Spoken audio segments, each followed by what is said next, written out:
Bonjour et bienvenue dans Effet d'optique, le podcast qui explore des sujets de société liés au monde du travail et qui pousse à débattre. Chaque épisode part d'un mot ou d'une expression que nous allons décortiquer ensemble dans le but d'aller au-delà des apparences et de vraiment comprendre ce que cela signifie pour chacun à travers des questions ouvertes inspirées de la méthode du coaching. Je m'appelle Aurane, je suis coach spécialisée en transition professionnelle et mon rôle est d'accompagner des personnes qui veulent redonner du sens à leur carrière ou bien même trouver leur voie. Aujourd'hui, nous accueillons Steven, un ami à moi, et il va nous accompagner dans un épisode dédié au mot du jour, liberté. La liberté au travail est un concept souvent idéalisé, mais que recouvre-t-elle vraiment ? Pour certains, elle signifie une précieuse autonomie, la capacité de prendre des décisions, de choisir ses horaires ou même son lieu de travail. Pour d'autres, elle incarne l'idée de pouvoir se libérer des pressions du quotidien, de subvenir à ses besoins sans crainte ou encore de s'octroyer des moments de répit. Mais sommes-nous vraiment libres, même en travaillant pour nous-mêmes ? La liberté se mesure-t-elle seulement dans nos choix ou aussi dans ce que l'on accepte de mettre de côté ? Est-ce qu'être à son compte libère vraiment de toute contrainte ? Aujourd'hui, laissez-vous emporter par cette discussion où nous tentons de percer le mystère de la liberté au travail en explorant ses multiples dimensions et ce qu'elle peut vraiment signifier dans notre vie. Bonjour à tous et bienvenue dans ce deuxième épisode d'Effet d'optique. Avant de commencer, je voulais dire un grand merci à ceux qui ont déjà écouté le premier épisode sur les passions. N'hésitez pas à liker, à vous abonner, à partager, à mettre une petite note aussi. Ça m'aidera beaucoup à faire démarrer ce podcast qui est tout nouveau. Merci à tous. Et maintenant, rentrons dans le vif du sujet. Bonjour Steven. Bonjour Aurane. Comment vas-tu ? Très très bien, et toi-même ? Ça va. T'es stressé ? Stressé ? Non, pas du tout. Ravi de faire partie de l'aventure Effet d'optique. Mais trop bien. Moi, je suis ravie de t'avoir avec moi aujourd'hui. Avant de commencer, je tiens aussi à rappeler aux auditeurs que je t'ai demandé ton accord pour faire ce podcast. Pourquoi ? Parce que c'est un podcast qui met en scène en fait des questions ouvertes qui sont inspirées de la méthode du coaching. Et donc le but, c'est vraiment te poser ces questions-là qui peuvent parfois te faire émerger certaines prises de conscience. Donc je voulais savoir si t'étais OK avec ça. Écoute, non. Voilà, fin du podcast. Ce fut un plaisir. Non, mais bien sûr, avec grand plaisir. Trop bien. Si à un moment donné tu te sens pas à l'aise ou quoi, n'hésite pas à me dire. Hein. C'est pas voilà. Non, pas de souci. Je ne m'en priverai pas. Ça va. Bon, Steven, est-ce que tu peux nous dire qui tu es ? Eh bien, je suis Steven, pour commencer. Ouais, c'est déjà bien. Donc, Steven, 33 ans. Est-ce que tu as des questions plus précises auxquelles je pourrais répondre ? Écoute, peut-être commence par dire comment les gens te décrivent de manière générale. Comment les gens me décrivent de façon générale ? C'était une question d'entrée extrêmement difficile. Ouais, c'est du coaching. Comment est-ce qu'on me décrit ? Écoute, Aurane, tu me connais depuis un petit temps, donc tu pourrais peut-être commencer par me décrire toi-même. C'est vrai. Moi, je pense que t'es quelqu'un déjà de très déterminé dans ta vie. Genre, ça se voit. Non, mais je sais pas, hein, tu peux dire écoute, je le prends pour un compliment, pourquoi pas, oui, clairement, ok. Non, mais c'est vrai, t'es quelqu'un de très déterminé, t'as l'air sérieux au premier abord, mais en fait, t'as un peu des connards, même beaucoup, finalement. Ouais, clairement, je pense que, malheureusement, le podcast risque de pas être aussi sérieux que le dernier. Ouais, non, en vrai, ça va va être un sujet intéressant aussi, je pense. Ouais. Écoute, pour me présenter, effectivement, j'ai 33 ans, je vis ici à Bruxelles depuis toujours, hélas. Oh, pourquoi hélas ? Écoute, je pense qu'il y a des villes, que le monde est vaste et qu'il y a des villes plus sexy que Bruxelles, surtout aujourd'hui, en ce jour de Toussaint qui est assez gris et pluvieux, donc. Assez gris. Mais tu te verrais vivre où ? Eh bien, récemment, on a voyagé du côté de Singapour. Ah ouais. Et c'est quelque chose que j'ai toujours pensé. C'était le bon mix en fait pour moi d'un point de vue culturel, en quelque sorte. Venant d'une diaspora asiatique ici en Europe et en Belgique particulièrement. Ouais. C'est spécial parce qu'au final, ici, j'ai beau dire que je suis belge, physiquement, tu peux me faire la remarque, mais allez, tu viens d'où vraiment, tu vois ? Ouais. Et quand je vais en Chine, par exemple, d'où je suis originaire, c'est aussi particulier parce que je parle pas le chinois. On voit dans mes attitudes, dans ma façon de bouger, de m'habiller, de parler, forcément que je suis pas de là-bas non plus, donc je ne suis pas non plus chinois. Oh. Donc c'est assez particulier, tu vois. Tu te sens quoi, international? Ouais, c'est un peu ça. Enfin, l'un dans l'autre. Bon, à titre strictement personnel, pour moi, c'est génial parce que je trouve que j'ai le bon mix un petit peu des deux cultures en ayant grandi ici, mais aussi avec les valeurs asiatiques qui m'ont été inculquées par ma famille. Ouais. Donc, de ce point de vue-là, c'est cool. Et donc, Singapour, pourquoi? Parce que je trouve que c'est, en tout cas, le pays dans le monde, enfin, la ville ou le pays. Ouais. La cité-État. Si tu veux, voilà, où je me suis senti le plus en fait chez moi d'un point de vue culturel parce que c'est vraiment le bon mix entre, je dirais, l'ouverture occidentale, mais aussi avec les valeurs asiatiques. Enfin, t'as parlé de la détermination, le fait de faire les choses bien, l'efficacité, etc. Enfin, je trouve que c'est plutôt bien avancé de ce côté-là. Ok. Ouais, j'allais dire, il y a quelque chose qui se rapproche plus de ta personnalité là-bas. Ouais, carrément. Je t'avoue que quand j'étais là-bas, je me sentais un peu comme chez moi. Ce qui était marrant, c'était que quand on voyageait autour en Asie, quand on allait par exemple en Indonésie ou ailleurs, quand on demandait aux gens d'où ils pensaient que je venais, dans leur tête, directement, j'étais soit singapourien, potentiellement coréen. Bon, c'est peut-être parce que j'ai une tête de chanteur de K-pop, j'en sais rien, mais l'un dans l'autre, j'étais pas forcément chinois à leurs yeux. Ce qui est particulier. Et donc, je pense que Singapour, ça m'irait bien. Trop bien, j'adore. Et alors, est-ce que tu as des domaines dans la vie qui te passionnent? Écoute, les domaines qui me passionnent, je dirais, depuis tout petit, j'ai toujours été un grand passionné de football. Donc, rien à voir avec ce que je fais aujourd'hui. Malheureusement, je me suis blessé récemment, comme je t'expliquais en off tout à l'heure, ce qui fait que je ne pourrai plus jouer avant 2025. Mais ouais, une grande passion pour le foot depuis tout petit. Sinon, pour le reste, je dirais que je suis assez geek de mon côté, donc pas mal d'intérêt pour tout ce qui est animé, manga, culture. Oui, c'est vrai. Oui, j'ai oublié cette partie-là de ta personnalité. Le côté Pokémon, tout ça, c'est resté. Donc, je dirais que c'est les deux trucs qui aujourd'hui m'animent le plus, m'amusent le plus en tout cas. Trop bien. Trop cool. Trop bien. Et alors, du coup, par rapport à donc ton parcours un petit peu personnel, comment t'as grandi? Comment j'ai grandi en mangeant bien.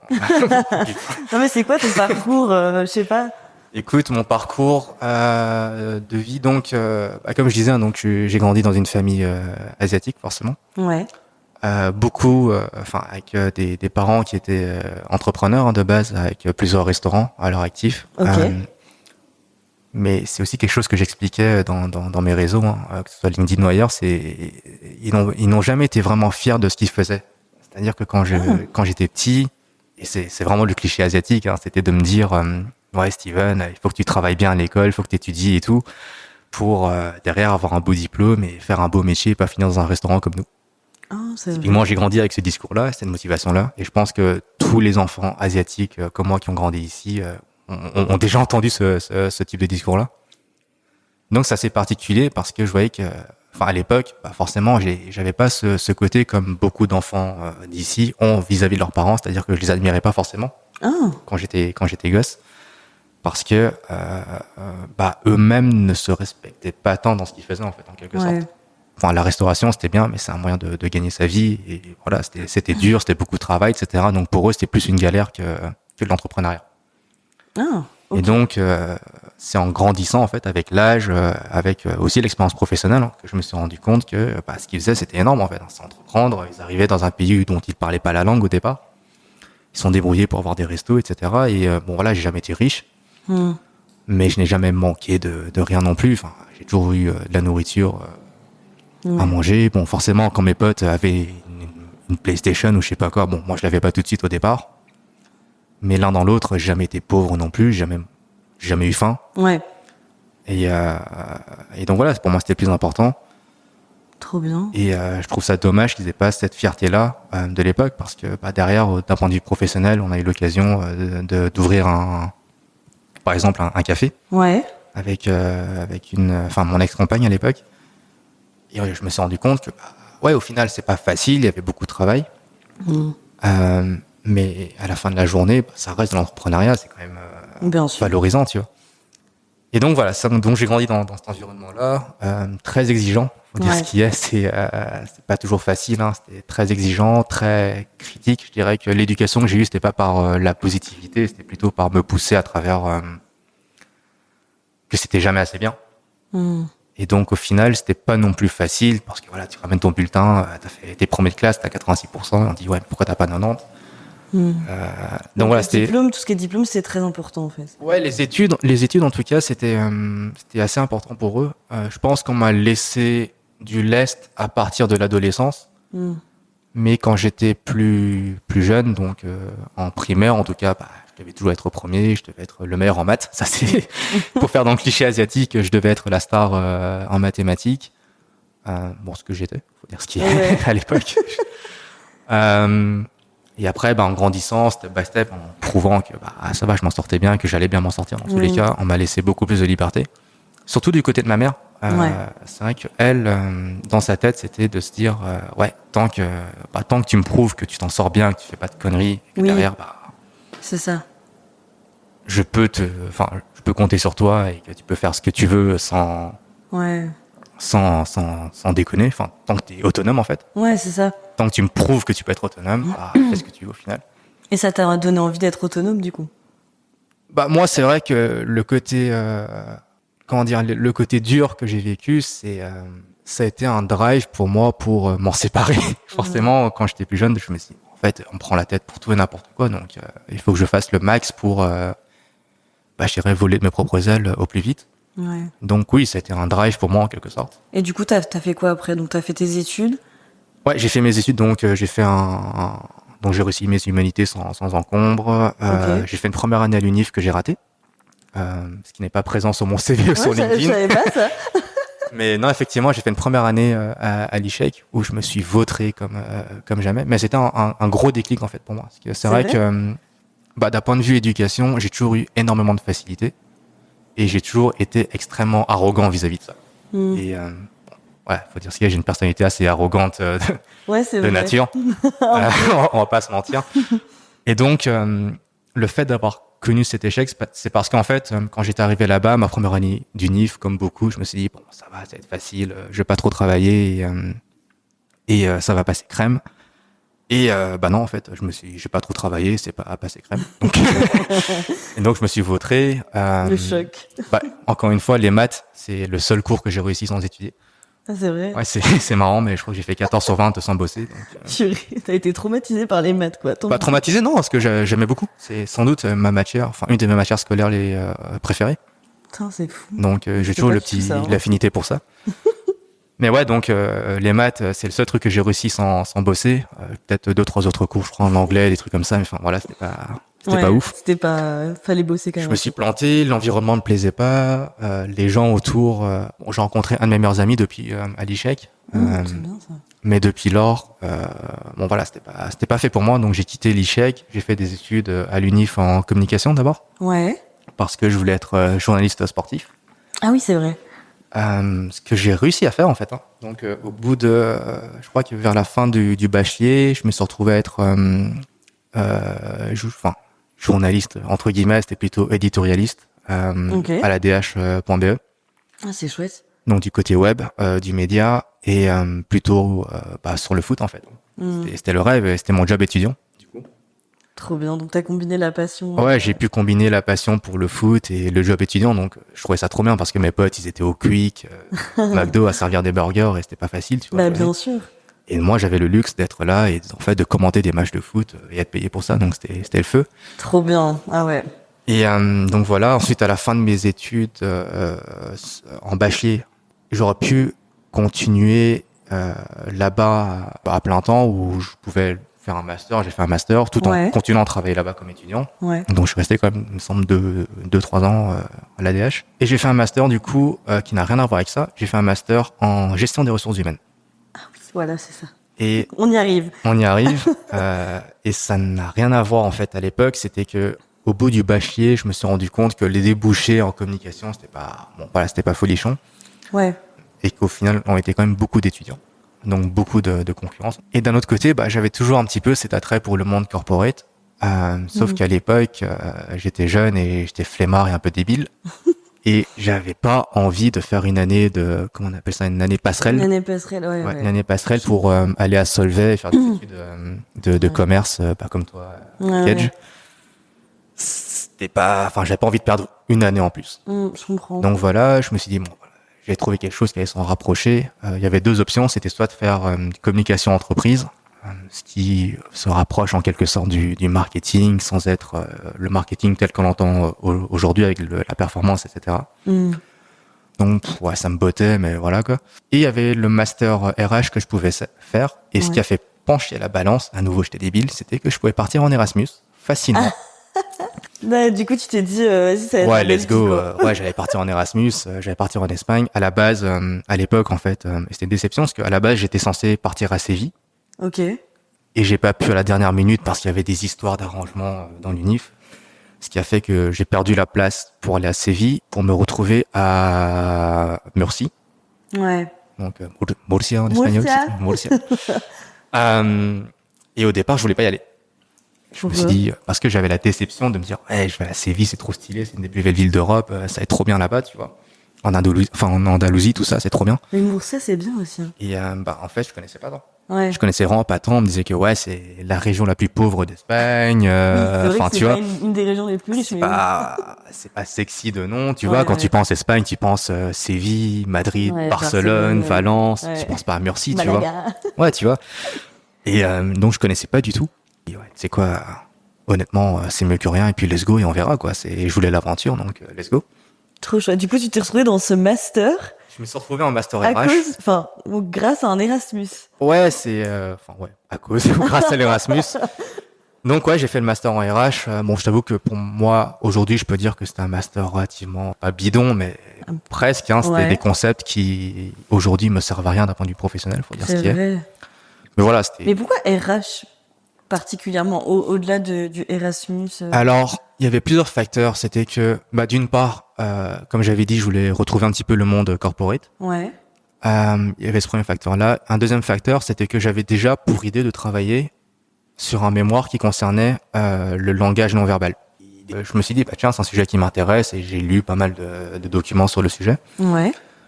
Et je me suis dit que je voulais faire un mémoire sur ce sujet-là. Okay. Et donc j'avais déjà anticipé, j'avais 2 ans d'avance par rapport à mes camarades, de savoir que je voulais faire un mémoire sur ce sujet-là, au niveau corporate. Et en fait, le RH, j'avais directement identifié le côté recrutement en fait. Ah, ok. Et c'est ça qui te plaisait le plus dans le côté RH?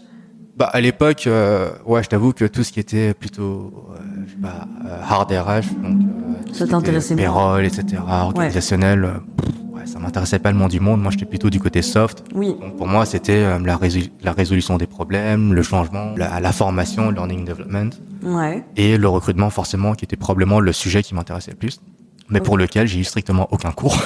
C'est vrai, il y a pas eu de non, cours. Non, il y avait strictement aucun cours. Donc c'est pour ça que je disais que le master était bidon, dans le sens où j'ai rien appris qui m'a servi, parce que c'était des concepts hyper théoriques sur l'organisation, sur ci, sur ça. Ouais.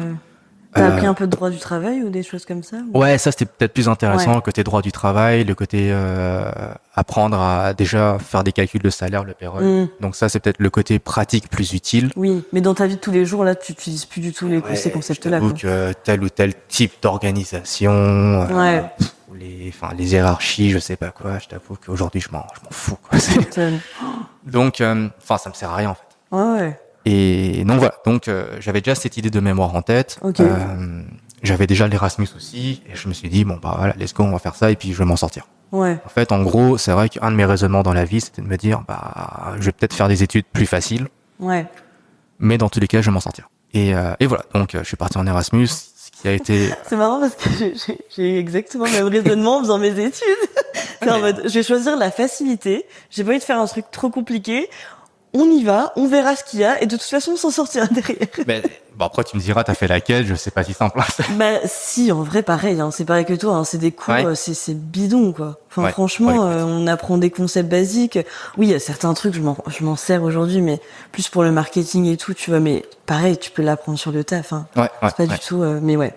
Ok, donc t'as continué ça? Ouais, donc j'ai continué, j'ai fait mon Erasmus, qui s'est avéré être l'expérience qui m'a révélé en quelque sorte. Incroyable. Mais c'est fou parce que en fait, Avant l'Erasmus, j'étais pas, enfin, si j'avais confiance en moi, mais plus de façon superficielle. C'est moi et ma grande gueule, mon arrogance, tu vois. Ouais.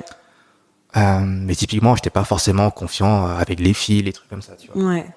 Et c'est en partant en Erasmus que j'ai pris une plus grosse conscience de moi et où j'ai vraiment acquis une vraie confiance en moi. Et à tout niveau, en fait, par rapport à la communication, par rapport Ah, c'est cool. Mais pourquoi? En quoi ça t'a aidé Bah, je sais pas, je pense que là-bas, vu que je suis arrivé sans connaître personne, sans parler la langue au départ, donc je suis arrivé en Espagne sans parler espagnol. Tu parlais pas espagnol? Ok. Non, j'ai dû apprendre très très vite en fait. Ouais. Et donc du coup, arrivé là-bas, je parlais pas espagnol, donc j'ai dû apprendre sur le tas parce que, à nouveau, à Murcie, les gens parlaient pas anglais. Non, c'est clair. Tu m'étonnes. Et donc j'ai fait l'aventure là-bas et j'ai vraiment pris confiance en moi parce que je me suis rendu compte qu'en fait, que je pouvais plaire, que je pouvais charmer les gens à travers le fait de parler avec ma personnalité. Et donc en étant là-bas, en sortant de ma zone de confort, honnêtement, je me suis grave révélé à moi-même. C'est chouette. Et aux yeux du monde. Hein, si tu veux. mais non, donc l'un dans l'autre, je pense que sans l'Erasmus, je serais pas la personne et le professionnel que je suis aujourd'hui en fait. Ah, et en quoi, d'un point de vue professionnel, ça t'a aidé? Je pense que la confiance. Ouais. Encore une fois, c'est... je travaille dans un métier, enfin, j'imagine qu'on y reviendra, je travaille dans un métier où c'est beaucoup de communication, c'est beaucoup de contacts. Ouais. Et dans ces contacts-là, il faut forcément gagner la confiance des autres. Ouais. Mais sauf que forcément, c'est pas simple de gagner la confiance d'autrui sans pour autant être confiant envers toi-même. Envers toi, c'est vrai. Et donc, petite remise de contexte là pour ton travail. Qu'est-ce que tu fais aujourd'hui? Ouais, donc je suis consultant indépendant en recrutement. Voilà, comme ça on comprend. Ouais, donc forcément ça fait le lien avec le RH et le recrutement. Et voilà, donc je fais mon Erasmus, ça se passe hyper bien, c'est vraiment l'aventure de ma vie. Je suis rentré, j'ai terminé mon master et je me suis lancé au boulot. Ouais. Et donc il y avait deux options forcément. Donc je te parlais du journalisme, je pouvais travailler comme journaliste. Ouais. Ce que je voulais pas. Au final, pour deux raisons. D'un point de vue financier, c'était pas forcément intéressant, malheureusement. Mais aussi d'un point de vue méritocratie, je trouvais que c'était pas un monde qui me plaisait. Parce que je voyais des gens qui étaient hyper talentueux. Je pense, par exemple, je peux citer les noms, Guillaume Gauthier, qui aujourd'hui est journaliste il était pour Sport Foot Magazine et maintenant il est pour l'autre magazine. Enfin bref, je sais pas. Ouais. Qui est sans doute pour moi le meilleur rédacteur du pays. En termes d'analyse, en termes d'écriture, le mec est vraiment trop fort, tu vois. Okay. Sauf qu'à l'ADH, il n'a jamais été promu ni considéré suffisamment. Et donc, on l'a cantonné à un rôle d'éditorialiste au niveau web. Ouais. Où il faisait des copier-coller de dépêches. Tu vois, c'était hyper intéressant. Et que derrière, on promouvait soit des anciens professionnels, soit des fils d'eux, soit... tu vois. Ouais, je vois. Donc, je trouvais que si lui n'était pas valorisé, qu'est-ce que j'allais faire là-bas, tu vois. Ouais, ok, je comprends. Ouais. Donc je trouvais ça relativement injuste. Enfin, il y avait lui, il y en avait d'autres qui étaient vraiment très forts et qui n'ont jamais été valorisés au profit d'autres personnes qui, je trouve, vraiment catastrophiques. Et c'est quoi le lien que tu fais avec la méritocratie là? Que c'était pas le meilleur ou le plus fort, enfin les plus talentueux dans leur métier, qui étaient promus, mais qui avaient de la place pour s'exprimer, mais que c'était plutôt des gens au relationnel ou autres qui faisaient le boulot et qui le faisaient pas forcément bien, malheureusement. Et là, j'ai des noms en tête, mais forcément, je vais pas les citer. On évitera. Mais voilà, donc j'ai quitté ce monde-là. Ok. Après, bon, j'ai gardé d'excellentes relations avec mes collègues, Nicolas Christians, par exemple, qui était rédacteur en chef, super gars aussi. Trop bien. And so on, donc non, c'était vraiment cool. Et ensuite, tu t'es lancé Je me suis lancé directement dans le recrutement. Et là, t'étais en CDI? En CDI, ouais. Ouais. Donc j'ai commencé dans une boîte où ça s'est très mal passé. En quoi? J'ai tenu 6 semaines, donc c'est une société de consultance, mais avec je dirais, un modèle business qui était assez particulier. Comme beaucoup de sociétés de consultance en recrutement. C'était pas folichon. Enfin, tu vois, la culture, les KPIs, la compétition. La compétition, mais t'avais aussi un manager, un managing director qui était très particulier. Et c'est le mec, en fait, ce qui m'avait marqué, où je me suis dit, écoute, je vais pas forcer pour rester ici. C'est que le jour des attentats de Bruxelles, j'ai pris le métro. Enfin, j'étais pas dans le mauvais métro, heureusement, mais j'ai pris le métro pour aller au boulot. Ok. Et donc, ça arrivé au bureau et forcément, on voit la nouvelle et je reçois énormément de messages en fait, parce que je revenais d'Erasmus, donc j'avais encore tous mes potes internationaux, j'avais toute ma famille, j'avais tous mes amis ici qui savaient que je prenais le métro, tu vois. Donc tout le monde a demandé des nouvelles et forcément, quand t'as un truc comme ça qui se passe dans ta ville, tu prends le temps de répondre à tes amis. C'est du bon sens, tu vois. Sauf que le boss m'a défoncé. Mais pourquoi? Ouais, Steven, t'es toujours sur ton téléphone, t'es au travail. Ici, je voudrais que tu te concentres plutôt que à répondre à tes amis. T'es pas chez toi. Non, c'est une blague. Non, vraiment. Donc le jour des attentats de Bruxelles, le mec m'a dégommé parce que je répondais à mes proches. Comme s'il y avait vraiment que ça qui comptait dans le monde, quoi. En mode, la boîte va s'écrouler si tu réponds à 3 messages, quoi. C'est une dinguerie. C'est affolant. Franchement, honnêtement, enfin, d'un point de vue strictement personnel, je ne garderai jamais un bon souvenir de cette personne. Et même la boîte en elle-même, voilà. Faut dire ce qu'il y a, le karma a frappé. On était 15 à l'époque, ils sont plus que 2 aujourd'hui, je pense, à tout casser. Ils galèrent un peu, donc voilà. Ouais, le karma. Le karma a frappé et voilà, donc c'est pas plus mal. Mais c'est vraiment particulier et en fait, je me suis fait virer. Ouais. Plus mal. Pas plus mal, honnêtement. Je me suis fait virer parce que il y avait tous ces désaccords-là. Il y avait le fait qu'une fois j'étais arrivé, je pense 2 fois en retard. Et en retard, c'était 9h15. Ouais, j'allais dire en retard. Ouais, j'étais arrivé à 9h15, mais parce qu'il fallait arriver entre 8h30 et 9h. Et, ils sont très stricts. Ouais, donc je suis arrivé 2 fois à 9h15 parce que j'étais venu en voiture, j'ai galéré à trouver des places. Ouais, et puis des fois, le matin, il y a beaucoup de monde sur la route. Hein. Ouais, c'est ça, et j'habitais à l'autre bout de la ville, donc j'avais traversé. Enfin bref. Bon, l'un dans l'autre, j'étais en retard, c'est factuel, mais voilà. Oui, mais voilà, enfin, je veux dire, ça peut arriver, il y a des manières de le dire aussi en entreprise, quoi. Ouais, clairement. Bon, voilà, l'un dans l'autre, ok, on m'a fait cette remarque-là, on m'a fait la remarque que je partais plus tôt du bureau. C'est arrivé une fois. Plus tôt ou à l'heure? Ah non, j'étais parti à 16h30 un vendredi. Ouais. Et j'avais prévenu une semaine à l'avance. Et ton taf était fait? Mon taf était fait. Bon, après, il y a les objectifs et tout. Ouais, il y avait les KPIs.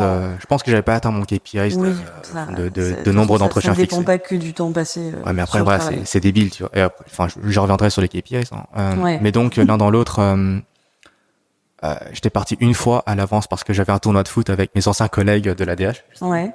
À la Redaction League. Redaction Cup, pardon, qu'on a gagné. En passant. Donc ça, c'est top. Il y a un article d'ailleurs sur le site, je pense qu'il tourne toujours, avec nous qui célébrons la victoire. Donc ça, c'est vraiment top.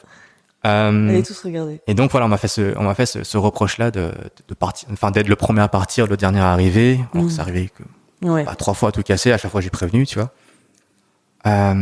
Et de pas toujours respecter mes KPIs. Sauf que je trouvais ce concept débile, c'est-à-dire que à l'époque j'étais top biller. C'est-à-dire que j'avais fait le plus d'argent pour l'entreprise avec les recrutements que j'avais fait. Alors que t'étais là depuis pas longtemps. Et j'étais là depuis 6-7 semaines, je pense. Ouais, c'est cassé. Quand même donc, pas mal. Ouais, j'étais récent, j'étais arrivé, j'avais des résultats probants. Et il me disait que ouais, mais je respectais quand même pas mes KPIs, etc. Sauf que je leur ai dit que ouais, mais l'un dans l'autre, qu'est-ce qu'on s'en fout que je fasse 15 entretiens par semaine. Oui, c'est ça. Alors que tu ramènes quelqu'un. Alors que je ramène de l'argent. C'est ça, tu ramènes de l'argent. Ça n'a aucun sens, tu vois. Et pour moi, c'est d'abord le résultat qui prime et pas forcément les moyens. Mais par contre, effectivement, s'il n'y a pas les résultats, il faut montrer l'obligation de moyens. Là, je suis d'accord. Je suis d'accord. Mais après, il faut que l'obligation de moyens ait un sens. Tu vois, je devais à l'époque voir des développeurs, des trucs comme ça. Donc, recrutement en IT. Sauf que j'avais aucun intérêt à rencontrer n'importe qui, à n'importe quel moment, juste pour atteindre mes KPIs, en fait. Ça n'a aucun sens. Enfin, j'avais pas à appeler, à faire venir un comptable, alors que c'est pas ce que je recherchais. C'est clair. Et je savais que j'avais des collègues. Sur déjà la qualité que la quantité. Ouais, déjà. Exactement. J'avais une vision qualitative, et eux, c'était que du volume, et voilà. C'était un peu débile, et bon. Comme j'ai dit, le karma a frappé, et tant mieux. Mais donc voilà, cette boîte, ça s'est très mal terminé. Ouais.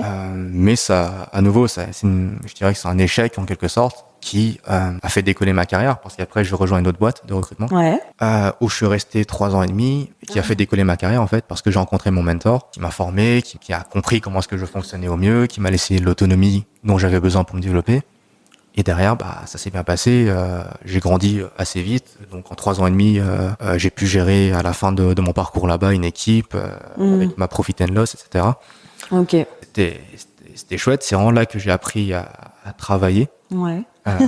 À travailler avec la méthodologie que ton mentor t'a enseigné. Ouais, qu'il m'a enseigné avec forcément mes variations et mon style en fait, tout simplement. Complètement. Clairement. Et c'est à partir de là que j'ai forgé en fait la suite de ma carrière. Ok. Trop bien. Donc, on a fait DS, Direct Search. Ouais. Ensuite, après 3 ans et demi, j'étais arrivé en fin de cycle. T'avais fait le tour. Voilà, j'avais fait le tour. C'était pas recruteur d'agence. Il faut vraiment aimer ce métier profondément pour le faire toute une carrière. Et au bout d'un moment, moi, j'étais pas dans cette catégorie-là, donc j'en ai marre et je voulais faire autre chose. Donc j'ai quitté cette entreprise en très très bon terme, forcément. J'ai quitté l'entreprise et je me suis lancé comme indépendant. Et c'est là que t'as commencé. Ouais, pas tout à fait. Ça s'est passé comment? Raconte. C'était une galère. Donc je me suis lancé comme indépendant, personne physique, forcément pour démarrer. Ouais. Donc j'ai pas encore démarré une société, etc. Ce que j'ai très bien fait. Ouais. Sauf que j'ai juste personne physique pour faire un équivalent. En fait, je crois que c'est le même équivalent en France. Non, en France c'est exactement. Voilà. En France c'est le statut d'auto-entrepreneur qui est plus avantageux qu'en Belgique en passant. Ouais. Les impôts et tout en Belgique. Ouais, forcément. Ok, ouais. Mais donc je me lance comme ça. Et au niveau du timing, c'était pas ouf parce que j'ai quitté la boîte fin décembre 2019. Ah, Covid. Et démarre janvier, février, on savait que le Covid était là, mais ouais, ça commençait. Moi, c'était le moment que j'ai pris pour en fait préparer ma nouvelle aventure. Puis je me suis dit bon, ok, c'est bon, je me lance en mars. Je crois que c'était le 20 mars, un truc comme ça. T'as Sophie Wilmès, donc la première ministre belge de l'époque, qui fait l'annonce du lockdown. Et là, je me suis dit merde. Ah ouais, et là ça commence mal. Ah, je me souvenais plus que t'avais commencé en plein Covid, toi. J'ai commencé en plein Covid, et donc à ce moment-là, c'était mort, il y avait rien, tu vois. Et donc. Mais comment t'as fait financièrement? J'ai galéré sur mes petites économies. Ouais. C'était pas évident, faut dire ce qu'il y a. Donc, j'ai commencé à plus 10 000, et à la fin du premier lockdown, j'étais à moins 1000. Ah bah ouais, tu m'étonnes. Sur mon compte en banque. Oh waouh. Parce que j'ai acheté un appart, etc. Donc j'ai payé le crédit, je devais nourrir mon chien, je devais nourrir moi aussi forcément. Donc non, c'était vraiment pas une période évidente. Wow. Et d'un point de vue psychologique aussi, c'était pas facile parce que t'es là, tu te dis, ok, on fait quoi, tu vois. Tu m'étonnes. Donc au début, franchement, j'étais là en train de terminer tous les jeux PS4 à l'époque que j'avais acheté, que j'avais pas le temps de faire quand je travaillais. Donc j'ai fait tous mes jeux. Enfin, tu vois, tu peux rien faire. Donc tu réfléchis un petit peu, tu repenses au rebond. Tu penses à plein de plans, tout et n'importe quoi. Et au final, t'en parles à des proches, etc. Et tu te rends compte que tes plans, ils sont foireux, en fait, ils te correspondent pas. Et tu redesignes des choses, etc. Et puis voilà. Puis fin du premier lockdown. Ouais. Ça a duré combien de temps à peu près cette période où, Ouais, ça a duré 6 mois, un truc comme ça. 6 mois, ouais. La chance que j'avais, c'est qu'il y avait Kaki Cake Bar à l'époque. On avait démarré, que mon ex-compagne avait démarré. Ouais. Moi, je l'aidais énormément là-dessus. Ok. Donc c'est le petit café dont je parlais au début. Oui. Qui me prenait du temps et qui m'aidait à faire des trucs en fait. Donc ça c'était cool. Les travaux, etc. Donc voilà, ça m'a gardé occupé. Et donc après, on va dire que j'ai changé le business model de ce que je voulais faire. Donc, c'est-à-dire qu'au départ, je voulais faire comme toi en fait, du coaching professionnel, strictement lié à la recherche d'emploi, les CV, etc. Ouais. Sauf que le timing s'y prêtait mal et il fallait que je pivote vite d'un point de vue financier, mais aussi d'un point de vue contenu du job en question, parce que pour moi c'était particulier. En quoi? Le coaching professionnel, je me suis vite rendu compte que la frontière était extrêmement fine entre aider les gens à trouver un job et devenir leur psychologue. Il y a un truc de l'ordre de... oui, dans le sens où tu rentres vraiment dans l'intimité des gens, quoi. Ouais. C'est ça. Et si au départ il y avait des cas que je pouvais parfaitement gérer, il y avait d'autres cas qui étaient extrêmement profonds. Ouais, exactement. Et c'était pas mon boulot de le faire en fait. C'est ça, parce que parfois c'est souvent des blocages ou des choses comme ça. Ouais, et tu vois, trouver un job, c'est pas forcément que le CV. C'est vraiment, ça peut être plein d'autres choses, quoi. Ouais, c'est ça. Mais par exemple là, j'avais une cliente, c'était une femme qui était qui s'est retrouvée un petit peu isolée parce que son mari. Ouais. Elle avait quitté pour une autre. T'avais ces deux filles qui ont grandi, qui ont pris leur indépendance, et donc elle s'est retrouvée seule dans sa grande maison. Tu vois. Ouais. Du coup, situation. Et c'était pas facile. Elle avait perdu confiance en elle. Elle était assez isolée. Bien sûr. Psychologiquement aussi, tu vois. Donc c'était pas facile de reprendre et la recherche d'emploi et la vie sociale en plein Covid. Ouais. Et donc c'est des choses où je me suis dit, ok, je peux parler avec toi, je peux t'écouter, je peux te donner mon point de vue. Mais je peux pas t'aider comme un vrai professionnel. Oui, mais parce que t'as pas été non plus formé pour ça. Exactement, j'ai pas cette formation-là. Et donc voilà. Et au final, je me suis dit peut-être que c'est pas idéal non plus pour moi. Ouais. Et on a laissé ça de côté, j'ai pivoté, je suis devenu du coup, je dirais, consultant indépendant en recrutement. Au départ, c'était purement ça, donc aller dans une boîte, faire du recrutement. Donc j'ai fait quelques passages par quelques sociétés. Ouais. Pendant, je dirais, 6 mois. Et puis en avril 2021, du coup, même ça. Ouais. Ouais, c'est ça. En avril 2021, j'ai rejoint Cover. Ouais, c'était ça, je crois que c'était en avril. Donc je suis arrivé là-bas un petit peu avant toi. Ouais. Oui, on a travaillé, enfin, dans la même boîte. Toi, tu travaillais pour la boîte, mais moi, j'étais interne, donc je travaillais Ouais, c'est ça. en tant qu'interne. Et c'est ce qui a fait décoller ma deuxième carrière. Et donc, je suis passé de simple consultant en recrutement où je faisais que du recrutement à vraiment, je dirais, un simple recruteur, à vraiment à être un vrai consultant et à implémenter, en fait, toute une série d'initiatives, de structures, de process, d'outils, avec une spécialisation dans les startups en phase de scale-up. Et donc, hyper intéressant. Typiquement, Cover, c'était d'implémenter la structure, les outils de recrutement qui allaient permettre de scaler la boîte de 40 à 120 à l'époque. Ou de 50 Non, pardon. Cover, c'était 50. De 5, ouais. 50 à 120. C'est énorme. Et ce qui a fait, en fait, derrière ma carrière, c'était que à l'époque, Cover faisait beaucoup de PR. C'est quoi de public relations. Ah oui, ok. De relations publiques, pardon. Donc de communication dans la presse, etc. Ah oui, c'est ça, oui, c'est vrai. Où il y avait beaucoup d'articles sur le fait que on était fiers d'avoir grandi très vite, d'avoir mis en place, d'avoir recruté les bonnes personnes, etc. très vite, énormément. Et à cette époque-là, tu avais toute la frénésie des startups, où tu avais tous les VC qui mettaient énormément d'argent, en veux-tu, en voilà. Donc il y avait vraiment une bulle qui a éclaté depuis. C'est clair. La bulle des startups. Maintenant, ça c'est un peu cassé. Ouais, maintenant les gens se calment un petit peu, tu vois. Et à juste titre. Hein. Ouais. Mais c'est vrai qu'à cette époque-là, il y avait toute cette frénésie, et donc tu avais beaucoup de startups qui avaient levé des fonds, qui voulaient recruter, et c'est comme ça que je me suis construit un réseau. Ah, je savais pas du tout, que c'était comme ça.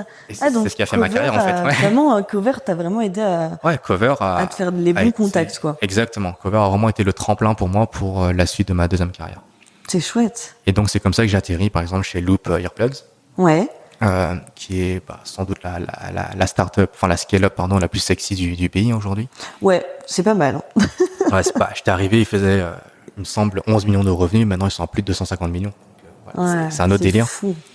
Oui, ça marche bien. Et chez eux, j'ai fait la croissance de 40 à 120. Donc, c'est pour ça que je confondais les chiffres. Ouais, c'est des belles évolutions auxquelles tu as participé. Hein. Et donc, voilà. Et ainsi de suite. Et donc, depuis lors, j'ai fait plusieurs autres startups. Toujours dans le même contexte de croissance et de mise en place de processus. Trop bien. Mais t'as lancé autre chose aussi sur le côté. T'avais pas lancé autre chose?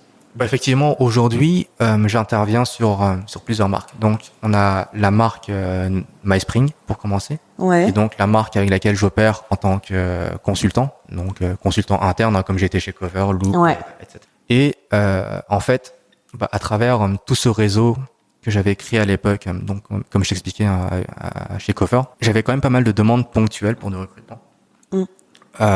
Et je me suis dit, au début, je les prenais pas, je prenais pas tant ces demandes parce que j'étais committed, engagé envers Cover. Bien sûr. Mais derrière, en ayant vu l'opportunité, je me suis dit, en fait, on va pas cracher dessus, on va les prendre. Et donc, j'ai créé une nouvelle marque qui s'appelle Nugget. Oui, voilà. Donc, pour les auditeurs, findmynugget.be. Vas-y, fais ta pub. Qui est ma marque, en fait, d'agence. Et donc, c'est une agence de recrutement, un petit peu comme je faisais avant chez DS et autres. Ouais, c'est ça. C'était une agence où je travaille seul, en fait. C'est ma marque d'agence, où je gère, en fait, les demandes de recrutement ponctuelles pour des profils particuliers. Voilà, c'est ça. Et où, en fait, je fais pas de business development. C'est-à-dire que je vais pas appeler les clients, etc., faire du call calling, etc., de la prospection, du sales moi-même. C'est vraiment que de l'inbound et que sur demande. Ok, c'est chouette aussi. Et ça marche plutôt bien en fait, parce que du coup... c'est beaucoup plus personnalisé du coup. Ouais, c'est plus personnalisé, c'est des gens qui me connaissent de près ou de loin, donc à travers le réseau, de bouche à oreille, qui veulent travailler avec moi. Et c'est vraiment chouette, et donc du coup ça me permet de rester dans ce scope-là, et en fait, il y a quand même des clients assez sympas dans le portefeuille. Hein. Ouais, carrément. On a Coabs, par exemple. Ouais. Donc l'acteur en co-living, avec qui on travaille beaucoup, Openway dans la finance, on a quand même pas mal de structures assez sympas avec qui on a bossé. Trop cool. Donc vraiment cool d'avoir. Donc t'es un peu multicasquette, quoi. T'as fait plein de trucs. Ouais, il y a ça. Là maintenant, j'essaie de lancer en quelque sorte une structure de formation en ligne pour le recrutement, pour les recruteurs, qui s'appelle HireCamp. Qui s'appellera HireCamp. HireCamp. Ah oui, c'est ça. Et donc je suis en train de travailler là-dessus. La seule chose, c'est que ça prend énormément de temps. Ce que j'avais pas anticipé, le temps, mais aussi de créer le contenu en fait. Ce qui me prend le plus de temps, c'est pas tant d'avoir conceptualisé la chose, le concept est déjà fait, le design est déjà fait, le site, honnêtement, il est quasiment terminé. Trop chouette. Mais par contre, le plus dur, c'est de créer le contenu. Et le contenu, en fait, dans ce que je dis, c'est 90% du travail. Ouais. Et donc voilà, c'est là-dessus que je galère un petit peu, la création du contenu, être sûr qu'il soit à jour. Le problème, c'est que le recrutement, il y a plein de nouvelles choses qui arrivent assez régulièrement, notamment maintenant avec l'AI, etc., qui sont des sujets hyper intéressants. Bien sûr.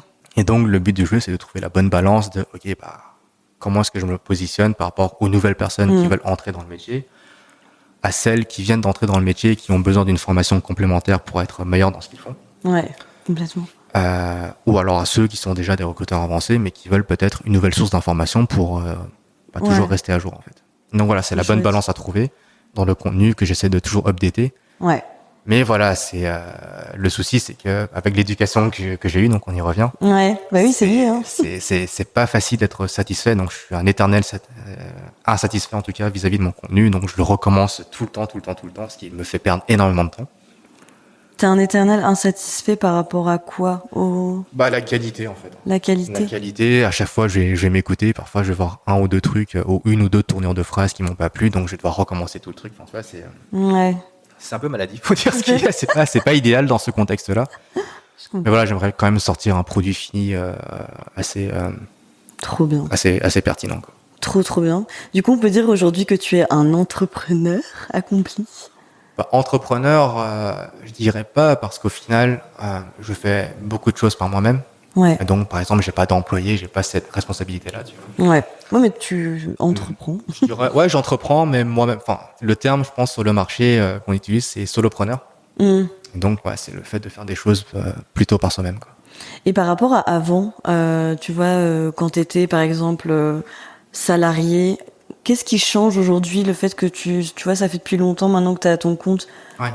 Il y a plusieurs facteurs. Forcément, au départ, quand t'es indépendant, t'as toujours le cliché de tu gagnes mieux ta vie. Je pense qu'aujourd'hui, avec l'État belge, les taxes, etc., la frontière est beaucoup plus fine. Ouais, je pense qu'à partir d'un certain niveau de revenu, oui, c'est plus avantageux. Mais en deçà de ce niveau-là, je pense pas que ça vaille tant la peine, en fait. Mais par contre, t'as plus de stabilité financière quand t'es en CDI, ça c'est sûr. Exactement, ouais. Quand t'es employé, t'as beaucoup plus de stabilité, qui est un confort, en fait, à ne pas négliger. Complètement. Et à côté, même si tu as envie de faire des trucs, il y a d'autres moyens, tu vois, tu peux être indépendant complémentaire, tu vois, il y a quand même d'autres vecteurs. Ici, en l'occurrence, moi, ça me permet aussi d'avoir pas mal de flexibilité, d'autonomie par rapport à ce que je veux faire en termes de projet, tu vois. D'une part, dans mes activités dans le recrutement, avoir les trois marques, HireCamp, MySpring et Nugget, c'est un confort de me dire que je peux me positionner un petit peu partout. Ouais. Faire plein de choses différentes. Si j'ai envie de faire quelque chose de complètement différent, je sais pas, demain j'ai envie de faire de l'immobilier, j'ai envie de faire un nouveau resto, j'ai envie de faire n'importe quoi, j'ai toute la liberté du monde pour le faire. En parlant de liberté, du coup, en fait, comment tu considères cette vie-là que t'as? Donc tu peux entreprendre plusieurs choses, tu peux faire entre guillemets ce que tu veux. Comment tu considères ta liberté dans tout ce carcan, on va dire? Ma liberté, je dirais que c'est vraiment le fait de faire ce que je veux, mais au-delà de ce que je veux, de faire ce qui me plaît à tout moment. C'est vraiment ça, même si c'est pas toujours vrai, c'est-à-dire que dans mon métier, parfois je vais rencontrer des clients plus difficiles, je vais avoir des dépendances vis-à-vis d'autres choses, des candidats, des personnes avec qui... ça reste un métier de contact. Il y a énormément de dépendances qui sont pas forcément rationnelles en fait. On traite de l'humain, donc c'est beaucoup d'irrationnel. C'est de l'émotionnel, etc., mais aussi des situations. Il y a plein de facteurs à tenir en compte. Dans mon métier, est-ce qu'on sera toujours libre? Pas forcément, parce qu'on décide pas de tout soi-même. Mais par contre, ce que j'entends par là, c'est que, encore une fois, comme je disais, en fait, le vecteur de liberté, c'est d'avoir la possibilité de faire ce que je veux, ce qui me plaît à tout moment. Ouais. Donc c'est ça ta notion à toi de la liberté, en tout cas dans ton travail. C'est ça, c'est pas tant dans mon travail que je le retrouve, c'est plutôt dans cet aspect de possibilité, dans ce champ de possibilités. Parce que dans mon travail, quoi qu'il en soit, et c'est le cas pour tous les freelances, quand j'entends qu'un freelance, peu importe son métier, vient me dire ouais, je me lance comme indépendant parce que ça me permet de travailler pour moi et de pas dépendre d'un patron, etc. Bah oui et non en fait. L'un dans l'autre, on va toujours dépendre d'un client ou de plusieurs clients, on va toujours dépendre des autres en fait. Et quoi qu'on fasse, que ce soit être freelance dans un métier, donc un développeur typiquement, un comptable, enfin peu importe, bah, il va dépendre d'autres personnes. C'est vrai. Si on lance un produit, on va dépendre de nos clients. Ouais. Enfin, donc, tu dépends aussi de l'aspect financier qui te permet de pérenniser ou pas. Exactement. En fait, quoi qu'on fasse dans la vie, on va toujours dépendre de quelque chose. Donc, on sera jamais totalement libre. On sera jamais, tu vois. Ouais, complètement. Donc, c'est pas vrai. Mais par contre, moi, ce que j'entends par liberté, c'est plutôt cette idée de se dire que, au final, je peux faire ce que je veux. Si demain j'en ai marre du recrutement, je pète un câble, je peux faire totalement autre chose en fait. C'est vrai. Tu te reverrais faire un poste en CDI classique Écoute, on parlait de Singapour tout à l'heure. C'est vrai que si vraiment je décide d'aller vivre là-bas avec ma compagne, faudra se mettre en tête que pour des raisons de passeport, etc., faudra qu'on trouve un CDI pour avoir un work permit, enfin un permis de travail. Ouais. Donc, c'est pas facile. Ouais, c'est pas facile. Tu ressens quoi à l'idée de... Écoute, je suis pas fan. Faut dire ce qui est. Bon, je pense qu'on l'a entendu aussi. J'ai parfois un souci avec l'autorité. Attends, donc il y a un truc intéressant là. Autorité, liberté. Je suis pas fan de l'autorité. Ok. Et ça rejoint la liberté. Tu vois, j'aime bien être autonome et quoi qu'il advienne, dans tout ce que je fais, la meilleure façon pour tirer le meilleur de moi-même, c'est quand j'ai toute l'autonomie pour faire ce que je veux comme je préfère. Quand je joue au foot, j'aime bien avoir un poste où je suis assez libre, où je fais ce que je veux. Donc tu fais un lien, soyons clairs, entre la liberté et l'autonomie. Ouais. Ok. Effectivement, c'est pas facile de se dire que si on va là-bas, faut que je retrouve un emploi, etc., et que je sois de nouveau employé avec l'autorité. Et du coup, cette fois, c'est l'autorité culture asiatique, donc ça va taper dessus, tu vois. C'est ça. Donc non, je suis moyennement fan de l'idée. Après, bon, il faut ce qu'il faut. Maintenant, aujourd'hui, je profite vraiment pleinement du fait que tant que je suis ici, je peux faire ce que je veux. Ça, c'est bien, ça. Mais par exemple, je sais plus, une fois on parlait et tu me disais, oui, c'est vrai que c'est compliqué d'être libre quand t'es indépendant parce que, par exemple, si demain tu pars en vacances, effectivement, tu peux pas tout claquer du jour au lendemain, te dire, tiens, j'ai pris un billet, je pars en Espagne. Non, t'as une société qui t'attend, t'as des clients potentiellement qui attendent, t'as des résultats qui attendent, t'as les finances qui vont avec. Ouais, c'est ça, c'est que l'un dans l'autre, quand t'es indépendant, t'as pas des congés payés d'un employé, tu vois. C'est ça. Et je peux pas avoir la mentalité d'un employé de se dire l'un dans l'autre, je pars en vacances un mois, ça va, ils vont vivre sans moi, tu vois. C'est clair. Moi, je pars en vacances un mois, y a pas d'argent qui rentre en fait. c'est aussi simple que ça. Ouais, non mais complètement. Donc c'est pas facile en fait quand t'es indépendant. Enfin, quand t'es pas indépendant millionnaire ou milliardaire, qu'on s'entende bien. Mais quand t'es indépendant à mon niveau, t'as toujours quand même cette dépendance financière du fait que il faut faire rentrer de l'argent dans la société pour te payer, pour payer les factures aussi. Donc t'es dépendant de ce facteur-là, c'est pas si facile et donc il faut travailler énormément pour se permettre d'avoir ce confort-là. Ouais, ça devient un confort en fait. Ouais, ça devient un confort en fait. Et donc oui, en quelque sorte, on parlait d'entrave à la liberté, ça reste une entrave effectivement à faire ce qu'on veut. Complètement. Et tu me parlais tout à l'heure aussi de l'autorité, de la notion d'autorité dans la liberté. Par exemple, dans une entreprise, en quoi tu verrais que l'autorité peut être une sorte de frein à la liberté, ou en tout cas entraverait? Ne fût-ce que quand tu travailles avec un manager, typiquement, je pense que aujourd'hui, ce que j'entends le plus, et ce que j'entends en fait tout le temps de la part des candidats quand ils quittent une entreprise, c'est j'en ai marre d'être micromanagé. Le micromanagement, d'avoir quelqu'un qui est constamment sur ton dos, qui vérifie tout, etc., que tout soit bien fait. Je peux comprendre, dans certains cas, par exemple, si t'as un employé qui malheureusement fait beaucoup d'erreurs. Après, si t'as des gens qui bossent bien, t'as tout intérêt à aller travailler en fait. Et à toi de te concentrer en tant que manager sur ton propre travail, parce qu'au final, si t'es sur le dos des autres, qu'est-ce que tu fais? Ouais, c'est ça. Donc oui, l'autorité dans un milieu professionnel, bah, c'est un peu ça en fait, le micromanagement, un mec qui t'entrave dans ta propre, dans ton travail à toi, dans ton autonomie, dans ta façon de travailler, et qui entrave en fait ton évolution. Et en quoi tu penses que, allez, j'allais dire la société, dans le monde du travail de manière générale, a un impact sur cette notion un petit peu de liberté? Ouais, question très large là. Bah, y a plein de facteurs, c'est que, ne fût-ce que le modèle économique dans lequel on est, l'un dans l'autre, fait que qu'on n'est pas vraiment libre. On n'est pas vraiment libre. Ouais, c'est ça, c'est qu'on est tous obligés de travailler pour avoir de l'argent, pour pouvoir faire ce qu'on veut. C'est clair. Derrière, pour pouvoir voyager, etc. Et voilà. Après, il y en a que ça entrave plus que d'autres. Ouais. Toi, typiquement, je connais des gens qui pas forcément énormément sont pas forcément très très riches. Après, ils prennent leur sac à dos, ils voyagent et ça les amuse de faire ça comme ça. Et, ils ont pas besoin de luxe ni quoi que ce soit. Ils font ça et ils partent à l'aventure, tu vois. Et ça, c'est top. Après, t'as des gens qui ont plus des goûts de luxe. Et moi, je suis plus dans cette catégorie-là. Ouais, voilà, clairement. Et donc, oui, ça va être plus embêtant de se dire que, pour faire ce que j'ai envie de faire avec le niveau de vie que j'ai envie d'imposer par rapport à ça, il faut du cash, il faut de la moula. Voilà, moi, ne fût-ce que le modèle économique fait que, tout le monde ne peut pas faire n'importe quoi, n'importe comment et pouvoir faire ce qu'ils veulent. C'est clair. Est-ce qu'on peut vraiment être libre à, je sais pas moi, 100%? Je pense pas. Après, le concept de liberté, ça dépend d'une personne à une autre. Enfin, ce dont on parle ici, c'est la liberté pour moi, tu vois. Ouais.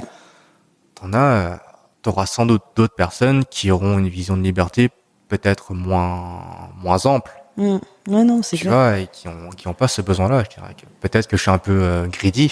Hein, et que pour moi, la liberté, c'est vraiment tout. Et que pour d'autres personnes, ils se contentent de beaucoup moins, en fait. Tu vois, t'as des gens, pour eux, c'est simple. La liberté, c'est de se dire, bon voilà, je fais mon 9 to 5, je rentre à la maison, et j'ai tout le temps du monde pour m'occuper de ma famille, etc. Complètement. Et je suis heureux, je suis épanoui avec ça, tu vois. C'est ça. Il y en a pour qui la liberté, c'est juste une notion d'équilibre, en fait. Exactement. Ça va avoir un équilibre entre vie pro, vie perso, c'est tout. Au-delà d'un équilibre, c'est un épanouissement, en fait. Exactement. Pour certaines personnes, c'est simplement être épanoui, c'est être libre. C'est ça. Et c'est fou parce que moi, depuis que j'ai commencé, du coup, on va dire, à être indépendante, je suis indépendante complémentaire, donc voilà.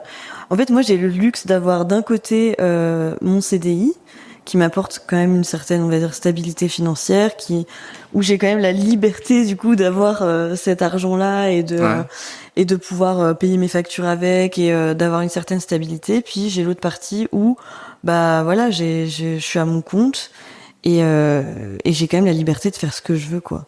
Pour moi, c'est le combo parfait. Enfin, en tout cas, de ma vision, de ma liberté à moi, c'est le combo parfait. Ouais. Et c'est ce que je disais. Donc, je pense que tout le monde a, je dirais, une vision différente de la liberté. En fait, la liberté, elle s'arrête à ta propre limite. C'est ça. Toi, dans ton cas, le fait de pouvoir faire ce que t'aimes.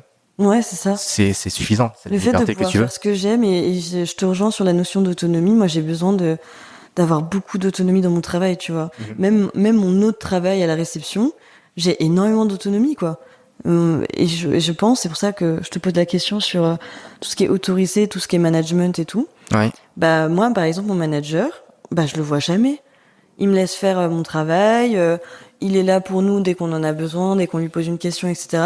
Mais il va jamais être derrière notre dos toute la journée. Et ça, ça c'est ma notion de la liberté, quoi. Ouais, merci. Ça, je pense que c'est l'idéal de beaucoup, en fait. Je pense. Ils sont au boulot, ils font ce qu'ils doivent. C'est ça. Dans la manière qui leur semble la plus propice. Exactement. Et derrière, en espérant que ce soit la bonne manière, forcément. Enfin, que le résultat, en tout cas, soit bon. Mais complètement. Et que derrière, le manager soit juste là pour valider, aider si c'est nécessaire. C'est ça. Et ni plus ni moins, tu vois. Et après, quand ça fonctionne comme ça, forcément, c'est idéal. Bon, hélas, t'auras toujours des cas où ça a moins bien marché parce que, on peut pas tout savoir, en fait. L'un dans l'autre, il y a des choses où on doit apprendre, qui peuvent être mieux faites, etc. Donc, l'un dans l'autre, Ouais, c'est clair. Ce sera jamais toujours le cas à 100%, mais avoir du moins un maximum de cette liberté-là, je pense que pour la plupart des employés, c'est mon idéal.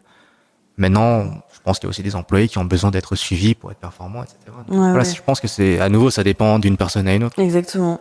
La notion de liberté est propre à chacun. Ouais.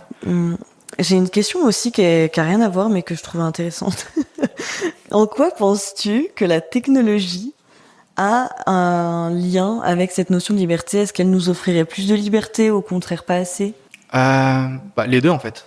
Et ça dépend de comment est-ce que tu utilises la technologie. Toi, tu l'utilises comment? Pour moi, c'est un divertissement, plus qu'autre chose. C'est vrai. C'est la technologie. Ça dépend un petit peu des contextes, en fait. Soit c'est un outil pour être meilleur dans mon travail, d'un point de vue professionnel. Et au boulot, c'est que ça, en fait. Mais quand je parle de divertissement, c'est quand, typiquement, je regarde des vidéos sur YouTube. Toi, typiquement, quand je regarde tes vidéos sur YouTube. Ouais.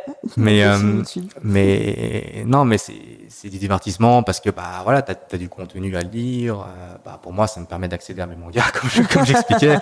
Tu peux regarder tes matchs de foot, tu lis tes articles, etc. Bon, voilà, c'est du divertissement et c'est facile d'accès. Donc pour moi, en quelque sorte, c'est une liberté d'avoir accès facilement à tout ce que tu apprécies pour temps libre, extrêmement facilement. Donc pour moi, c'est positif. Complètement. Et aussi, à tout gérer en fait dans ta vie très facilement. C'est ça. Moi, c'est tout devient plus facile en fait. Oui, tu vois, moi je suis à un point où chez moi, t'allumes la lumière, t'allumes le chauffage avec mon téléphone.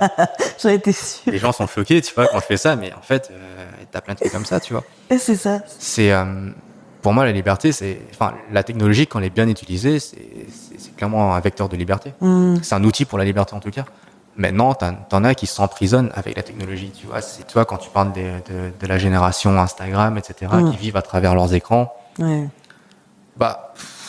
C'est compliqué à dire parce que t'en as qui sont peut-être épanouis comme ça et c'est très bien. Ouais, mais au final, pareil, t'as toujours cette notion de liberté. Est-ce que t'es vraiment libre ou pas? Parce que, pareil, t'as cette voix dans ta tête qui te dit, je dois faire des vues.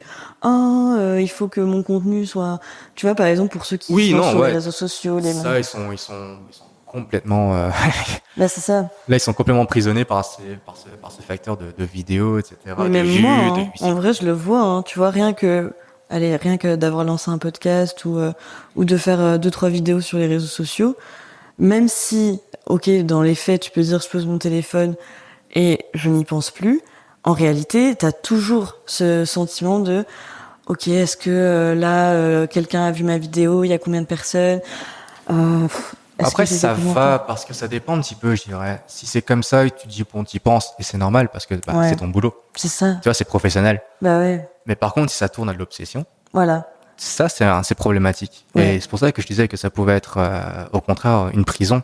La technologie peut être une prison par rapport à la liberté parce qu'au final, t'as typiquement soit des gens qui deviennent accros à un truc et ils sont là-dedans et voilà, c'est terminé. C'est clair. T'as des gens qui passent leur temps à verser leur venin sur Twitter ou autre, Instagram, peu importe, juste pour le principe d'eux, et c'est un peu débile. T'as des gens qui, en fait, et ça, je pense que pour répondre à la question, c'est peut-être le meilleur exemple, c'est ceux qui vivent à travers ce qu'ils voient sur les réseaux et qui sont emplis d'envie et de jalousie, c'est clair. Tu vois, sans pour autant se donner les moyens de le faire. Et donc plutôt que de se dire je vois des gens qui voyagent, qui font des trucs de ouf, qui achètent des trucs de ouf, et moi je vais tout faire pour arriver à ça. Ouais, moi je vais faire la même, et donc je vais travailler et je vais tout faire pour y arriver. Et alors que t'en as d'autres qui vont se dire ouais, ça c'est bien, mais putain, c'est quoi ces conneries, lui il se permet ci, il se permet ça, moi je peux pas, j'ai ma vie de merde. C'est clair. Alors, tu vois, et ça c'est typiquement ça devient une prison négative pour eux. Ouais, je trouve ça. Donc c'est un petit peu les deux, et forcément c'est aux gens de se rendre compte de ce qui est le mieux pour eux. Ok, qu'est-ce que tu as appris sur finalement toute cette notion de liberté? Ce serait quoi ta conclusion? La conclusion, je pense que pour reprendre la chose, c'est que la liberté, c'est pas un concept objectif. Comme tous les concepts qu'on aborde dans ce podcast. Ouais, je pense que Erwan, quand il parlait de la passion, c'est subjectif à lui. C'est subjectif à lui, c'est sa vision à lui, tu vois. Et je pense qu'il a annoncé assez vite dans le podcast. Et c'est pour ça que ça s'appelle effet d'optique, pour ceux qui ne savent pas d'ailleurs. C'est ça fait ta pub. Ouais, exactement. Comme ça, vous savez d'où vient le nom. C'est parce qu'on met en lumière plusieurs visions différentes, donc sous une optique différente. Ouais, clairement. Et donc, voilà, c'est subjectif à souhait. La vision de liberté que moi à laquelle j'aspire personnellement, peut-être que certains vont s'y identifier. Je pense. Peut-être que d'autres vont m'insulter, j'en sais rien. Enfin, tu vois, ça peut. Ça va vraiment dépendre. Mais l'important, la liberté, au final, la vraie conclusion, c'est ce que je disais, c'est que chacun fait ce qui est le mieux. Exactement. Pour soi. Et est-ce que en justement discutant de ce sujet, tu t'es rendu compte que toi, c'était bien pour toi, ta notion de la liberté, comment tu l'as matérialisée au quotidien, dans ton travail? Moi, dans mon travail et même dans ma vie personnelle, elle est bien pour moi parce que ça correspond à ma personnalité. C'est bien. Tu vois, enfin, tu disais au début que tu me voyais comme étant quelqu'un de déterminé. Ouais. Je pense que mon drive pour cette détermination-là, c'est clairement aspirer au niveau de, c'est clairement pour arriver au niveau de liberté à laquelle j'aspire. Moi, mon niveau de liberté, c'est de se dire, si demain je pète un câble, j'ai envie d'aller au Japon pour acheter des cartes Pokémon, je prends un ticket d'avion et let's go et je m'achète ce que je veux là-bas, tu vois. Mais c'est une conception qui est assez matérialiste. Peut-être que d'autres personnes vont pas s'identifier. Bien sûr. Donc, mais c'est intéressant d'en prendre conscience, tu vois. Et donc moi, mon drive, c'est de se dire que tout ce que je fais maintenant avec mon métier, mon travail, etc. Parfois c'est chiant, parfois c'est super. Il y a des galères, il y a eu beaucoup de galères au cours de mon parcours professionnel. Mais mon but, c'est de faire tout ce travail-là pour me dire qu'un jour, j'ai envie d'aller vivre à Singapour. Je prends l'avion, je pars vivre un an et let's go. Demain, j'ai envie de visiter les pyramides, de prendre un café sur le sommet de la pyramide de Gizeh, je le fais, tu vois. Carrément. Pour moi, c'est ça la liberté, c'est-à-dire qu'il n'y a aucune entrave dans le monde. Maintenant, c'est une vision de liberté extrêmement gourmande, tu vois. Et moi, ça me convient. Et toi, ça te convient? Moi, ça me convient et je suis très bien comme ça. Bon, parfois, je me dis que j'abuse, tu vois. Je pense que toi aussi, tu me dis que j'abuse. Après, mais ça te convient à toi, c'est le principal, quoi. Et encore une fois, comme je l'ai dit ici plusieurs fois, et toi aussi, c'est que chacun doit faire ce qui est le mieux pour soi. Exactement. Ouais, c'est bien, j'allais dire, quel message donnerais-tu aux gens? C'est un peu ma question de fin. Ouais, et en fait, pour revenir aux professionnels, c'est ce que je dis aussi aux candidats. Enfin, tu vois, je vois maintenant sur LinkedIn, il y a plein de posts de recruteurs qui me rendent ouf. C'est des recruteurs qui racontent un petit peu leurs histoires. Non, les candidats, ils déconnent, ils respectent pas mon travail, on leur fait une offre et je sais pas quoi, ils reçoivent une contre-offre, et puis voilà, moi je me retrouve on en voit tellement. Mon client m'en veut, je sais pas quoi. Enfin, tu vois, moi je trouve ça débile. Surtout d'un point de vue professionnel, tu sais, les gens ils pensent qu'un boulot c'est vendre de l'eau de javel au Colruyt. Non, les gars, nous le métier qu'on fait, quand on respecte notre métier, c'est vraiment impacter la vie des gens au quotidien. C'est pas un truc pour rigoler, tu vois. Ça se trouve, c'est vrai. Le risque, c'est quoi? C'est que j'envoie quelqu'un chez un client ou j'engage quelqu'un dans la boîte en sachant très bien que c'est pas totalement un bon match et que la personne, je sais pas, tombe en burn-out, soit pas heureuse, chez elle. En vrai, c'est clair, t'as une énorme responsabilité. Ouais, ce qu'on fait, c'est hyper important, tu vois. C'est comme les agents immobiliers, ce qu'ils font, ils veulent vendre des biens, etc. Mais soyez sûr que vous vendez quand même à des gens, tu vois. Ouais, que ça correspond. Parce que ça change une vie, c'est des impacts vraiment sur un quotidien. Complètement. Moi, c'est un facteur que j'aime beaucoup dans mon métier parce que ça donne de l'importance et de la valeur dans ce que je fais.